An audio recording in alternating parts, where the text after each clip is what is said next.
This is the Office Manager Diaries, a podcast all about the highs and the lows of professionals in office management around the world. We'll delve into their career journeys and diaries where they'll share their stories, tips for success, and only things office managers understand. Enjoy, and please remember to give us a follow.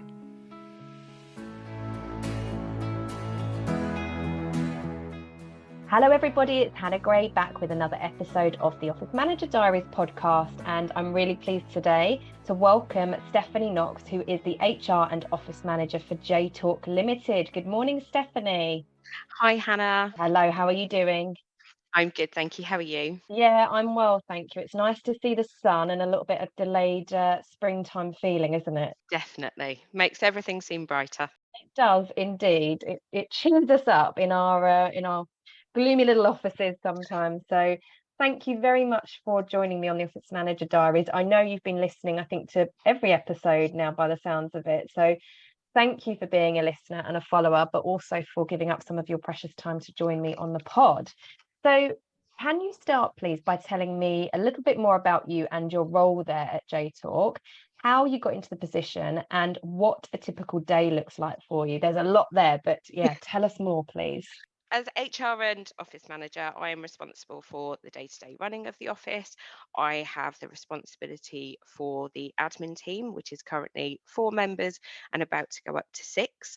I also do all the day-to-day HR management side, so that's all the absences, recording annual leave requests, dealing with disciplinaries should they arise, and organising all of the office events as well. So that's in a nutshell. I When I first started in this role 7 years ago, I actually started as part of the admin team. And within the first 6 months, the office manager left and the most knowledgeable person on the team left, which left 3 of us, 2 who had only been there 6 months, 1 who'd been there for 18 months. And we were kind of just left to do our own thing. As long as we were issuing orders and getting the things done that we needed to, it was okay. But I decided that actually there was a better way to run the team. So wrote a 4-page document on how I thought the team should be run and gave it to one of my directors, at which point they asked me to be the manager of the team, and I said no. Thought the word manager to me had too much responsibility piled onto it. So I said I'd be the team leader because Mm. I didn't feel ready for that responsibility. And part of me is very much, oh no, I can't do that. And that little voice in your head going, no, no, just don't do it. That's too much. As time went on, leading that team, growing the team a bit more, getting new starters, my role did become more managerial, but I would never ever accept the title of manager. I couldn't do it. And then in July 2019, I was asked to actually take on the HR side as well, which I was really keen on doing because it was something that I'd wanted to do many years ago, but had never had the chance, partly because of having a family. And I didn't really kind of have any set career path at that point. So when they asked me to take on the HR side, I looked at our local college, saw that they ran a course on a Thursday afternoon for the CIPD level 3 like foundation course, and said, can I do this? Will you let me have the time off on a Thursday to go and do it? And very kindly, they actually funded the course for me as well. Within a month of starting that course, we tutored in 9 people from another BT local business. And then COVID happened. So, and it was at that point, taking on the HR side, that I actually became the office manager as well, and encompassed both sides of the role really. And from there, it's just grown, and I keep on adding little bits, delegating stuff away that the team can do. So it's a really, really varied role. There are no 2 days that are the same, which is quite nice. But there are certain responsibilities that I have to do every day. So with the management of the admin team, it's making sure that they're not snowed under with orders, because that's their sole purpose in life, is to actually get our sales orders onto the BT system so that they can be provisioned. And then it's picking up any queries and complaints from there and routing them through directly into BT because we can't deal with them. And then it's any HR issues that arise, they need to be dealt with straight away. And then it's the planning of office events. So I'm already looking at Christmas for which my directors will be having heart failure. Um, but yeah, so it's a very, very varied role. Christmas already. It's like a swear word, isn't it, this time of year? I know, but it has to be done because if we don't get a booking in soon, then we won't get any of the nice places. And Christmas to me is one of the best events that we plan alongside our yearly sales kickoff event, which we've just done last Friday. So I like to try and keep all of the events different and fresh each time so that we're not doing the same thing. Because the guys are looking forward to it, they're quite competitive. So it's trying to find something that will keep them engaged as well and having fun at the same time. Love it. Where was your event on Friday? We went to Thorpe Park. We took 22 of us in total, and it was literally like herding cats. They ran through the gates of Thorpe Park with their tickets, and that was it. Then I was trying to arrange with everybody where we were meeting for lunch. As the day went on, it was trying to get everybody back together so that we could actually get on the bus back home. So it was a really, really good day, though. I had many thank yous for that one. So it was Good, as very you good. should, rightly so. And I love that. I love the fact that you were so proactive and used so much initiative, because it takes balls, to use a very masculine term, but it takes balls to go to a director and say, there's a better way of doing this, and here's a proposal. And 4 pages is very in depth as well. You know, that's a lot of words to pen down. So, firstly, kudos and hats off to you for taking that initiative, because without that, I doubt you'd be sitting where you are, but also at the same time for recognizing that actually you're not ready for that step at the moment. I've known so many people in their careers who I've followed, which was some of the inspiration for me starting this business, who were office managers and they were let go by their businesses. And then I was brought in and they took too much on. They said, yes, we're yes people a lot. And they took too much on and they fell at the first, second, third hurdles because there wasn't the support internally. It wasn't just, down to them. I look at all the factors. But a lot of people say yes, and it's actually too much. And again, kudos to you for saying, yeah, I'll take this HR side of the role on, but I've done the research and this is the course that I need to couple and to caveat and go along with that.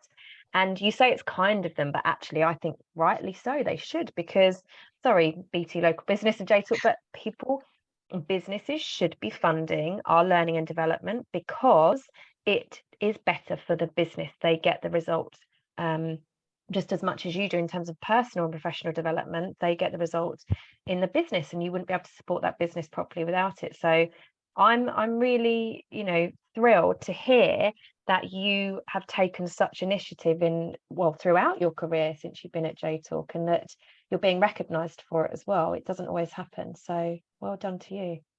I think it was about having that confidence.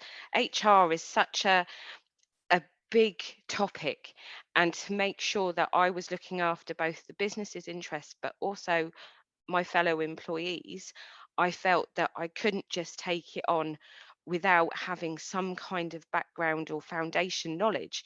We do have an HR partner that we use that does all of our letters for us, but it was about having that confidence to actually ring them and say, this is what's playing out. How do I deal with it? So it meant that I could do that far better, and for the business and for the employees that were involved, because I actually had a little bit of background knowledge into it, and then I expanded it and I did the second year as well. So I've now got my level 5. um Level 7 I'm not looking at doing yet. That's another 18 months learning, and I don't know, Mm. it's also going back to education. When you've been out of education for so long, to suddenly go back to education and having to write these reports and explain your business and go through a whole interview process, but looking at it from each side as well and the different steps of it, it was so interesting. But it gave me the confidence to be able to do what I do and to be able to recruit people for my team. And looking at the business as a whole, it changes your whole perspective. It takes away from an employee's black and white vision of how they think HR is to actually what it does involve, because there's so much more behind the scenes. Yeah, there really is. And it's, as with the office manager role now, that the two overlap a bit, where culture and well-being and engagement and all these different, terms that we're hearing so much more about now, particularly since COVID, are very much part of those roles. And it's great that you've got the two, because you're probably far more in control than if you were just in one or the other. So hopefully that lends a hand in how you manage it. How many people are in your office then that you look after? And tell us more about JTalk. What does the business do?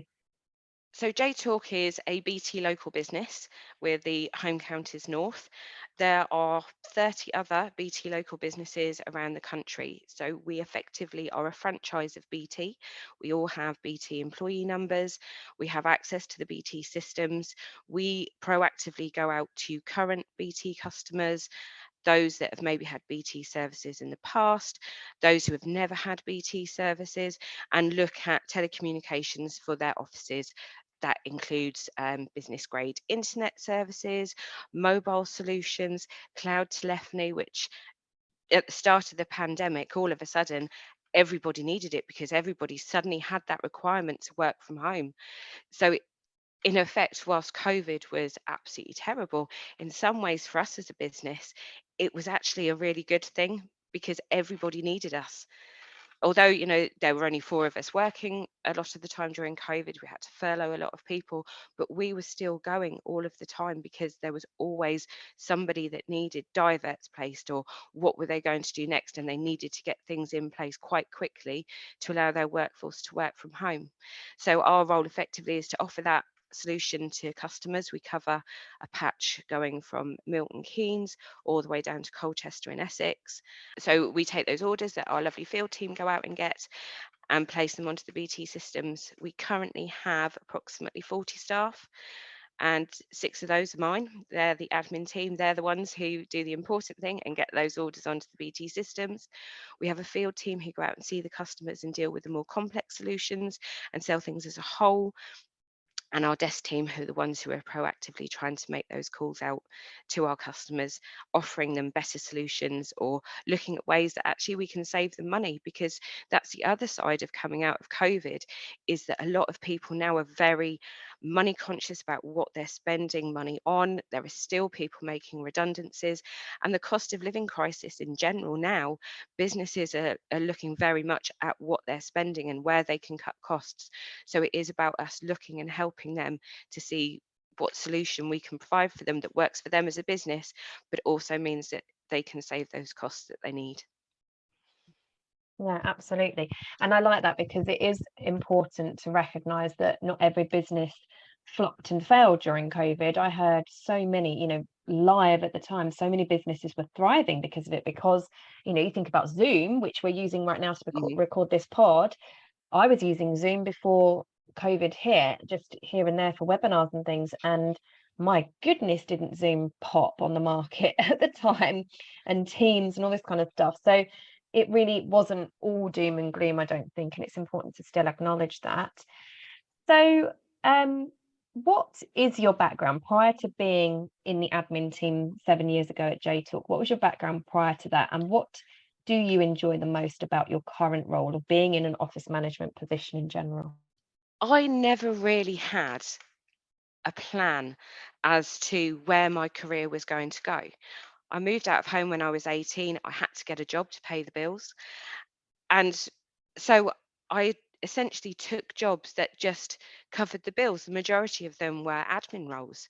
I've worked for the registrar's department of the Bank of England. I have worked for pharmaceutical companies. I've worked for the Ministry of Agriculture. There were lots of different roles. Some of them were agency roles, but it was all just about making sure that I could pay the bills. Then I had a family, so I've got 2 children who are 19 and 21. So everything then was about working around them and what fitted in with doing school runs, making sure that they could go to the after school club. So I've been an online shopper for one of the large supermarkets starting at 5 o'clock in the morning, working through until 9 o'clock in the morning or later if it was term time. I've worked in domiciliary care, just in the office, not as a carer. I can't do that. That's just not in me. So I've never really had a direct plan as to what I ever wanted to do. Then starting here at JTalk, again, it was just starting in the admin team, and I was quite happy with that. I was like, admin's fine, I can do that. I know what I'm doing. I can talk to customers. It's absolutely fine. But as time's gone on, and after putting in that document to my directors, there was that little spark in me that thought, actually, maybe I could make more of this.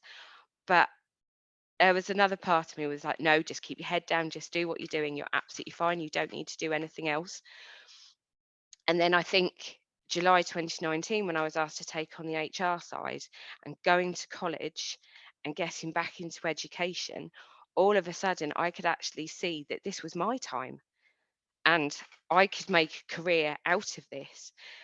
And now being in the role that I'm in, I love the the mixture of things that I do. There are no 2 days that are the same. There are some days where we're busy with orders, so I'm back doing what I was doing when I first started, issuing orders onto the systems, or you've got customers that have been disconnected and you're trying to get them reconnected and routing them through to the right people. Or it could be the day before an event or the day of an event where everyone in the office is like a kid on the last day of term and they're just so excited about what they're going to do and reining that in. And I think now I'm just beginning to find my feet and see that I have got a career now that I never thought back when I was 18 and just moved out of home that I would ever have. It sounds like there's something always holding you back a little bit there. What is it that you find tough to tackle in this role?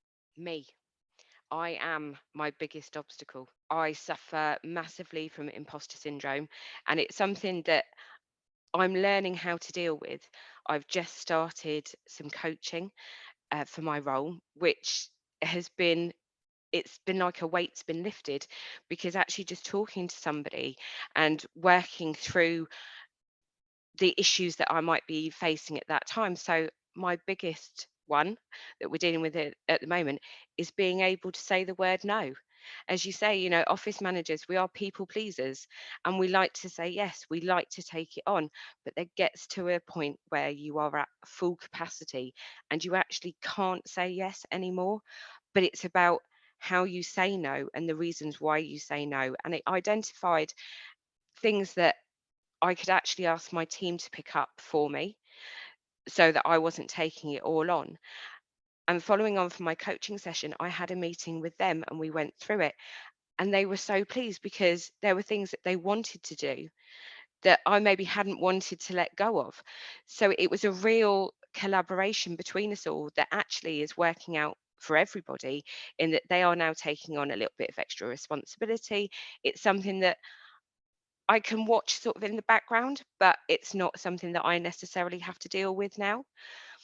And I think it's just getting over that voice that keeps on in my little ear going, no, no, you can't do that. And that is my biggest obstacle is me and trying to work that out. But it's something I will get there. I'm not there yet.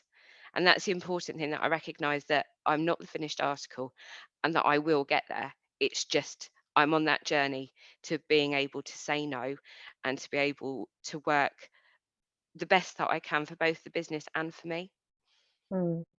It's funny, isn't it? Imposter syndrome is something that I think appears in everybody at some point in their life, personally, professionally, and it does get to some of us more than others. And I think you're absolutely right. The moment you recognize with any type of your personality that holds you back or that causes you stress or issues, because sometimes it's very much about us and our behaviors to something rather than the thing that's happened itself. It's our response to that, which is based off all sorts of things like our values and our upbringing and our principles and our morals and all this kind of thing, what we value more than we don't, and so on and so forth. But imposter syndrome is can be really debilitating, right, at times.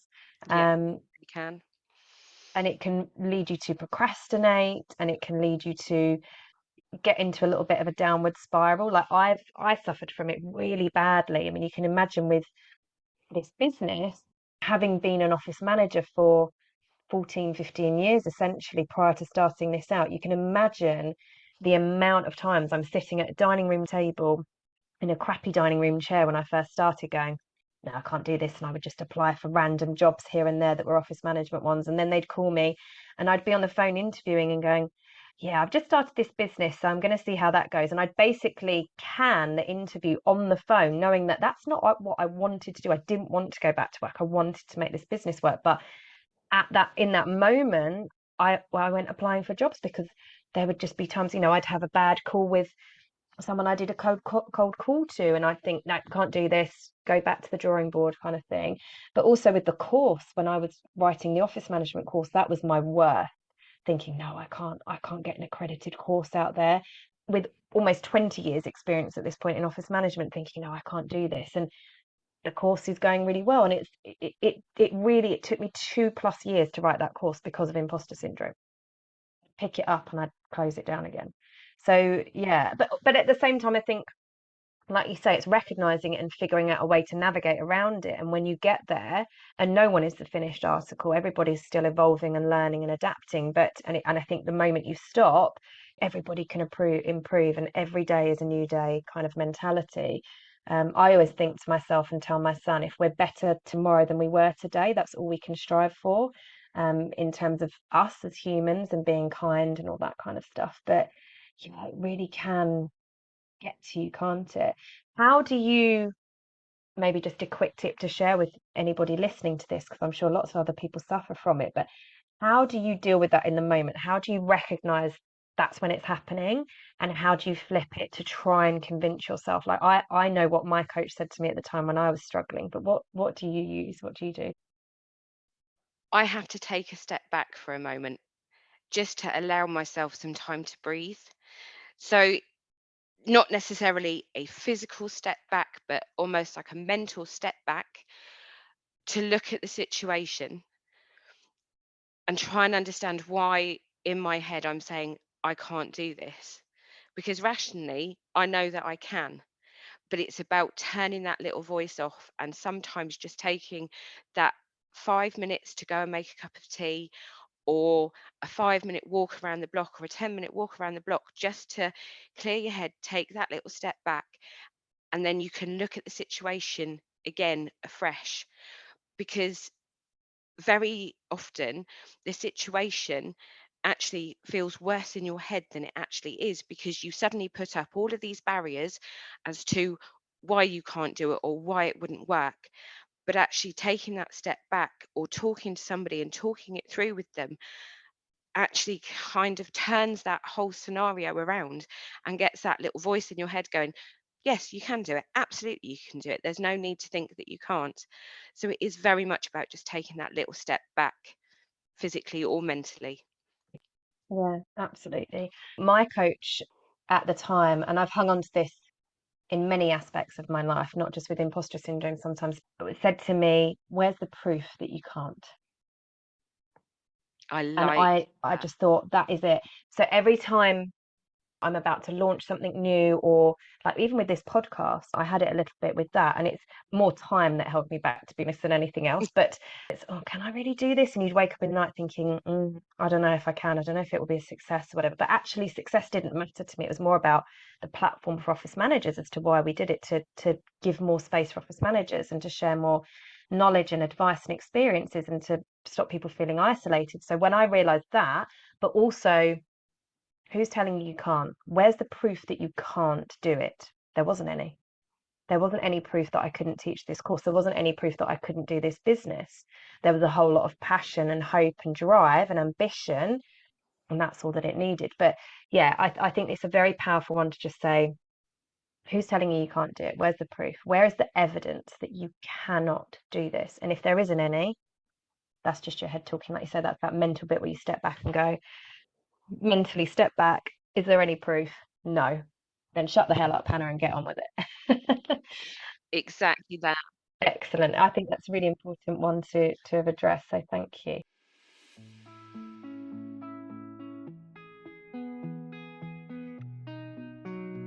Our tip for this week's episode is related to health and safety again. As promised in the last episode with Stephanie Drew, I'm going to be sharing a couple more tips over the next few episodes around health and safety. This one is about driving for work. If you have anybody who drives regularly for work, at least here under the HSE law in the UK, you need to make sure that you are covering them in relation to health and safety support. Driving to and from work excludes to and from their usual place of work. So let's say, for example, you have an office based in London and they drive from home to that office each day. It excludes that journey. Or to and from the train station to then get the train to their London office. It excludes that journey. But anything outside of that regular trip, that usual place of work, where they're driving, for example, going to the airport, to get on a plane, to go on a business trip, going to a meeting by car, going to a train station to get a train, for example, maybe they're going from London to Scotland for a meeting. That whole journey will count as a business trip. And so the driving element is key. What you need to do is make sure that you're getting driver checks in place. And these can be done on the government website. If you look at the portal for more information, everything is in there. But also, if you Google HSE driving for work, you'll find the legislation and the forms that you can use to fill in. Once you've got their driving license number and some other information from them, you'll be able to do checks to make sure that they are good to drive for work. For example, they haven't got bans or anything else on their license. They haven't got a provisional license. They've got a full clean license, for example. And you'll be able to do checks on their car if you don't have grey fleet, i.e. company cars within the business. So you'll want to make sure that they've got a valid MOT, tax, and also business insurance covered on their personal insurance policy. Usually, insurance companies these days don't charge any extra to have business insurance covered. So, when you're doing your own car insurance, you may know it has something like social and domestic or leisure only. And then there is a box where you can tick business and social and domestic and leisure. It's that one that needs to be checked for people who may ad hoc drive for work to make sure that they are covered.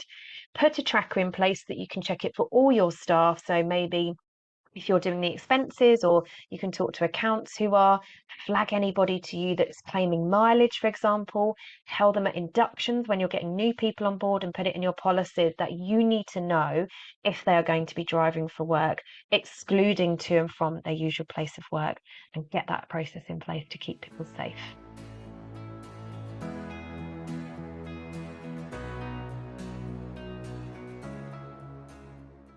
So, leading nicely on from imposter syndrome to winner of the 2022 Hybrid Office Manager of the Year awards at last year's Office Manager Awards. How did that feel, Stephanie? And what was the response like from your colleagues? I know you've entered an award again this year, and I read something in your application which I'd love you to talk about as well in a moment. But yeah, what was the reaction from you and your colleagues like?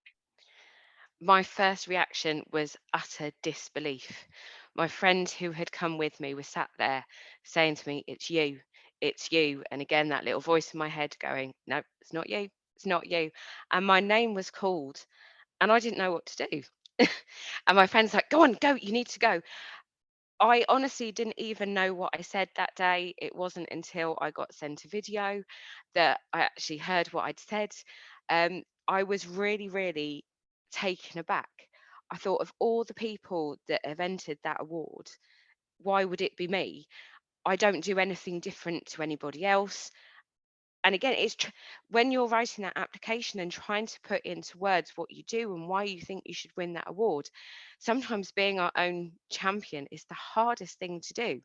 We know what we do, but actually putting it into words and trying to say exactly what it is you do and why you think that you, you are the winner for that award, I found really, really difficult. So to have my name called out was the best feeling in the world once I'd got over it. In fact, I went home and cried because it was just Did all you? so much. Yes, because I never thought I would win it. Never in a Mm, million years did I think that it would be my name that was called. And I kind of held off entering this year because, again, that little voice going, "Well, you won it last year. You don't want to do it again. mm, There's no reason why you would win it again. So what's the point in entering?" And you don't want to taint the win from last year. And then I thought, no, hang on a minute. It doesn't matter. I just need to be my own champion and put myself forward again. Yeah. The response from my colleagues, they were so, so pleased for me. And coming home, and they were all messaging me that night saying, "We haven't heard from you. How have you got on?"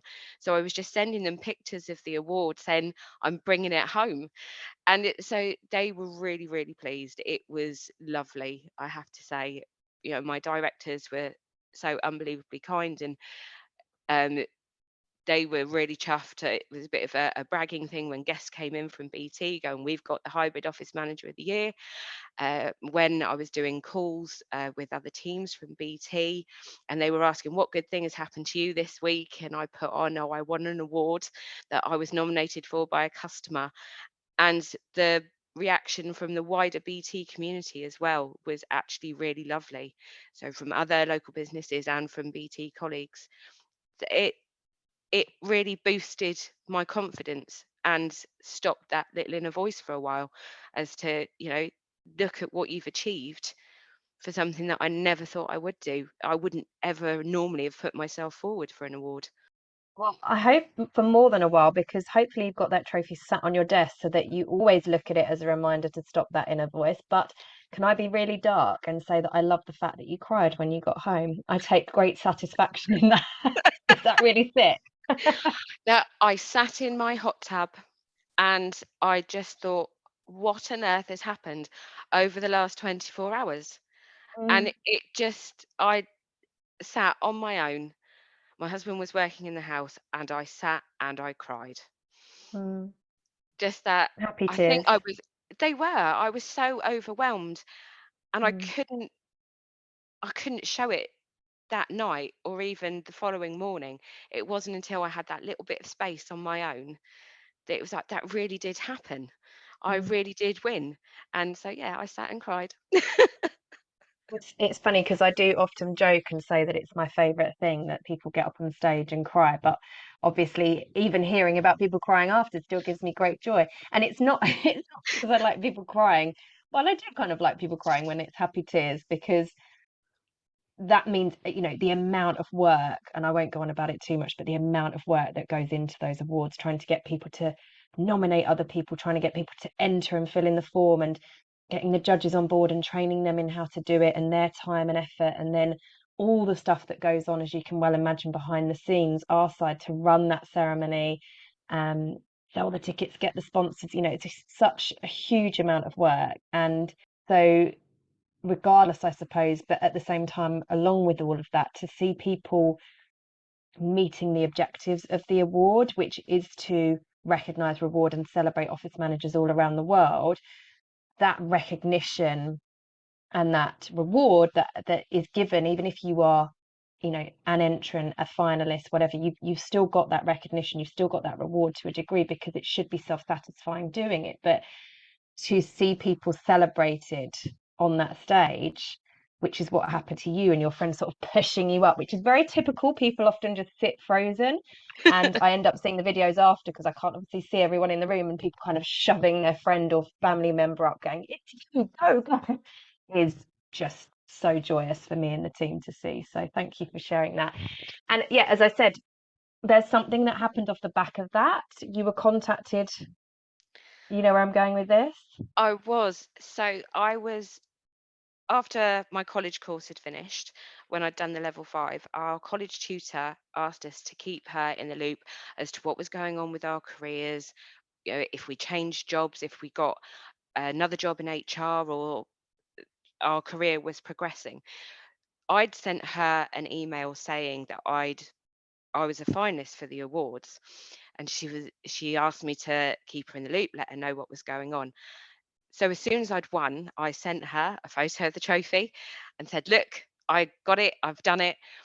And she invited me into college to speak to her class.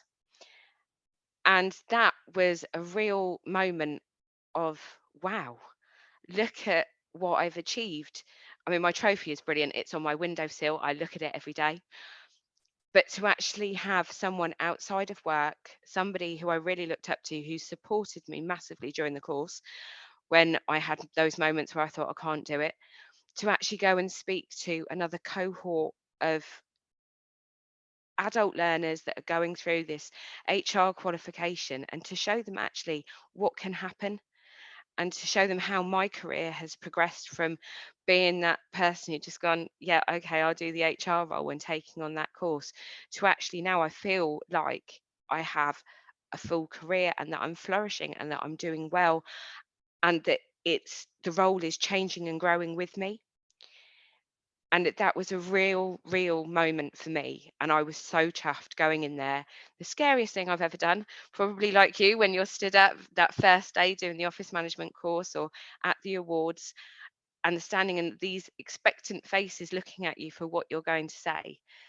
It was terrifying, but exhilarating at the same time, and I just felt so proud of myself for what I'd achieved and being able to share that with those learners, and telling them about the office management group as well if they didn't have an HR team behind them, and about looking at it and joining because of all the templates that you've got on the site.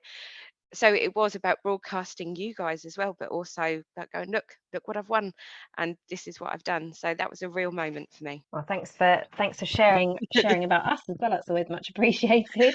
Sharing is caring, people. Yeah, I mean it is daunting.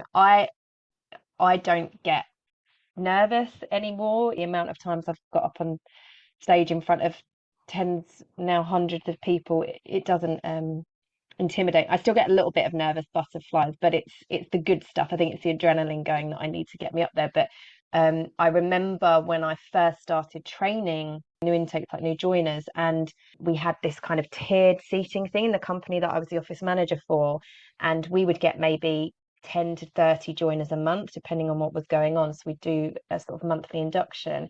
And that I remember being really scared about because I didn't know the office too well at that point. I didn't know the slides that well at that point, and it was really quite intimidating. But then I again was told something, which is you are very often the only expert in that room who knows what it is you're going to say and need to say. No one ever knows what's written on your script or wherever else. So if you screw it up, no one probably knows. Just write it out. Like singer-songwriters, when they sing their first song on stage, if they get a lyric wrong, no one knows because it's the first time that song's out there. So, although with social media these days, I expect it's a little bit different. But so, can you now share something, please, from your office manager diary or one of our "you won't believe it" but moments? Oh, I had to think about this one, but it was before I was here at J Talk, and I was working for a domiciliary care company. I was the only person in the office that day. We'd just moved into a new serviced office. It was out on an industrial estate. There was only two other tenants in the building. And I'd gone to go to the loo and I'd locked the door behind me, left my phone, my bag, everything in the office, gone down the stairs to the loo, came back up, unlocked the door, and the door wouldn't open. I was literally in panic mode because there was nobody else. The car park was empty. The guys in the recording studio didn't often come in until later in the day. There was no one in the other domiciliary care company downstairs. And I had this massive panic because I couldn't answer the phone. I didn't have a phone on me. I literally had a set of keys. I had to go down to the builder's yard that was behind us and ask one of the big burly men to come up and try and unlock the door for me so I could just get in. I had no way of getting home. I had no way of Where was your contacting car? my children. Nothing. I don't drive. I was literally alone on this industrial Oh, estate. It was one of the worst but funniest moments of my life when my friendly building contractor managed to get me back into the office, and I have never left so quickly with all my belongings, making sure that the phone was forwarded to my mobile so that I didn't have to stay there a minute longer. oh my goodness. Did he have to break in? He did. He had to almost take the lock out of the door so that I could get back in. But Oh no. terrifying at the time. But looking back on Mm, it, it was hilarious when I rang my colleague who had been out all day to tell mm. her what had happened. And she was trying really hard not to laugh at me. She was trying to be so sympathetic, and it just didn't work. So we both just laughed. I remember moving into my new house last January, and because we were in a home before that the door didn't lock automatically behind you. It was like I call it like the American home. So the front door doesn't lock, you have to lock it manually. So I got used to that. And here it's you pull the door behind you and it locks. And I'd left without my keys to go and get cash for these guys that were dropping off my sofa because they only accepted cash delivery to walk up to the cash machine up the road with the dog and um, came back and I was like, oh shit, I have locked myself out. The guys turned up, couldn't get the sofa in because I couldn't get in. I had my phone on me, luckily, but so they had to put my sofa in like February, maybe it was at this time, I don't know, on my front lawn, and I just sat on it with my dog until the locksmith turned. Full. Like, oh my God, yeah. It was the scariest thing, I think, because there was no one else around either, other than luckily this building contractor.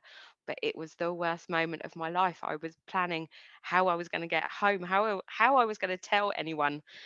Was I going to have to go and knock on a door somewhere and say, "Can I borrow your phone?" Yeah. I just didn't have a clue. Brilliant.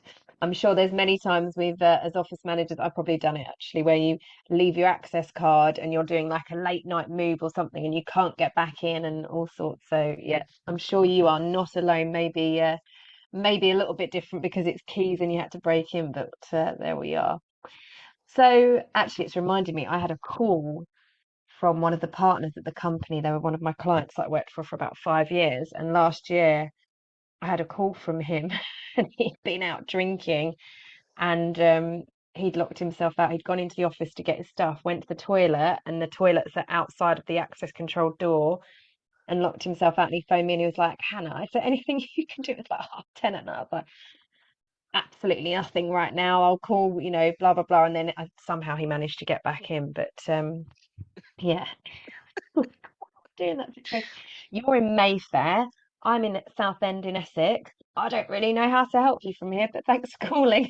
Good luck. I love the fact that he rang you after all that time that you haven't been working with him, and he still rang you asking you Oh how no, to I get was you. still working. Yeah, I was still working with them at the time. I'd been there for 5 years, so it was nearing the end of my time there. But yeah, he still rung me. Oh dear. Anyway, all these stories is why we ask it. So tell me now, what do you value the most in your role there? I value the people that I work with.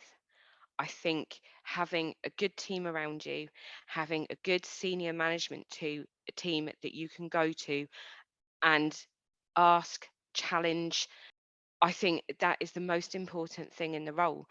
It's no good being an office manager or the HR manager and having someone dictate to you how that role should look, or not having the team around you that you can go to.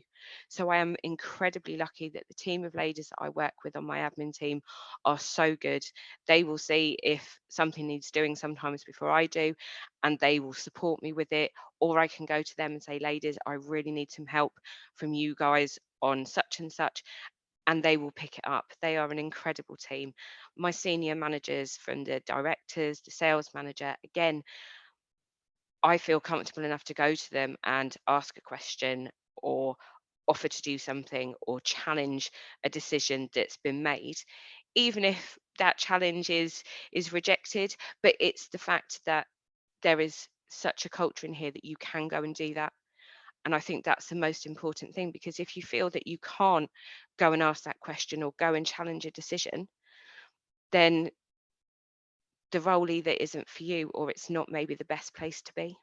Yeah, I fully agree. It's so challenging, isn't it? Like you say, when you haven't got that support around you, people make a job in most companies, right? I don't think there's any unless you're kind of a lone taxi driver or a delivery driver, but still there's people somewhere around that business. So it does make a huge difference. And I think when you're in an office management role or even in HR, when you're dealing with so many stakeholders, everybody essentially internally and a lot of people externally that you're accountable for in some way, shape, or form, if they're making your job challenging and difficult and miserable every day, it's not going to be the same. So it makes a huge difference. I'd agree.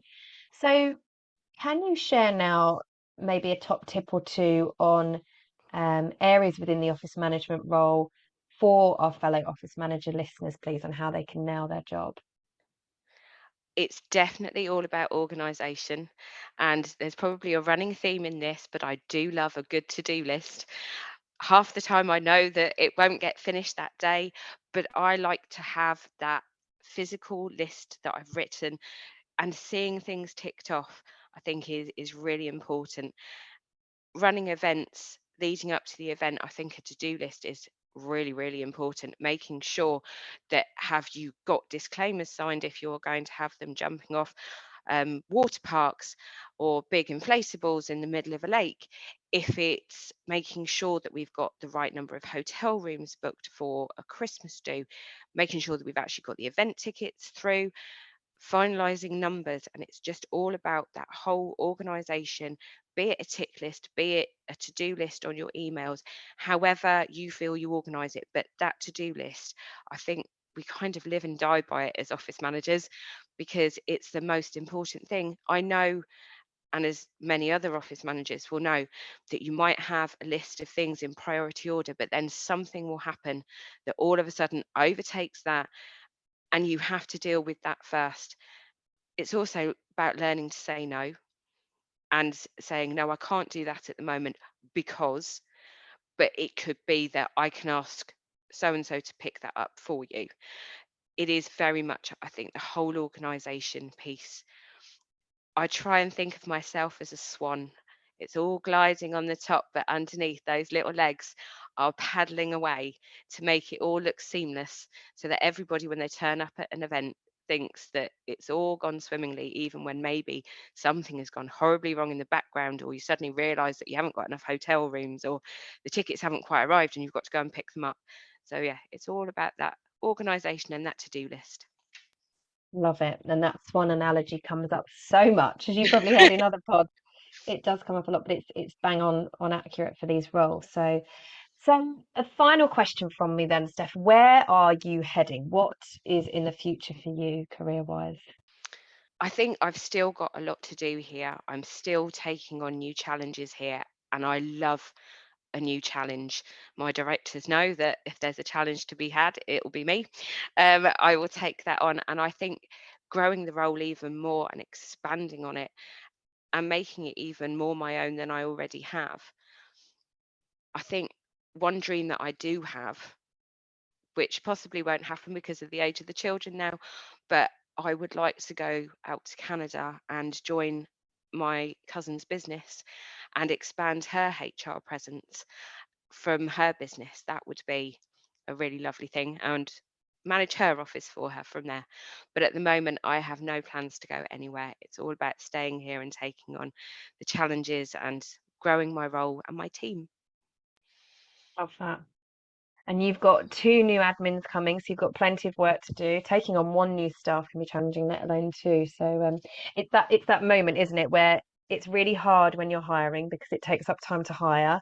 Then there's the 3 month period of bedding them down and handing over and training and everything. And then you feel the relief and oh, okay, this is working good. Okay, we've got more support. But there is a moment before that takes its toll. It is because it's also a role that there is no actual training plan for. So we have to create our own. There are certain bits that we have to do for BT from a legal perspective so that we can actually use their systems, but it's very much a job that you learn as you go. So it's trying to explain that to new starters as well and saying to them, look, this is the role that we want you to do. You can come and sit and have a look at it and see if it's something that you'd like to do. But please understand that A, there are a huge number of acronyms that you're going to learn for BT products, but also there is no set training schedule, and it will be what comes in as to what you get trained on. And whilst we try and group it together for people, it's not something that you can just train for in our role. I actually really like the new starter process and have them coming in, and you see that little look of fear in their eyes when they start hearing all these acronyms, and then give them a few months, and all of a sudden they're turning around and saying, yes, I know what that is. And that's I love the satisfaction of that. Hmm. Yeah, it's training and developing others, isn't it? And something that you'd mentioned earlier about, delegating your tasks. It's so important as a line manager, and in order for you to grow in your role and take more on, to delegate and pass other things on. And I don't think there's anything more satisfying than seeing that either. So wholeheartedly agree. Thank you so much, Steph, for being on the Office Manager Diaries with me. I hope you've enjoyed it, and thanks again for giving up your time. Thank you so much for having me, Hannah. It's been lovely to talk to you and to get to know you a bit better as well today. This episode of the Office Manager Diaries is sponsored by the Office Management Awards, a global awards programme aimed at recognising, rewarding and celebrating office management professionals around the world. Tickets to this year's ceremony are on sale now, taking place in London on Thursday the 15th of June. For more information, go to www.theofficemanagementgroup.com/the-awards, and we really hope to see you there.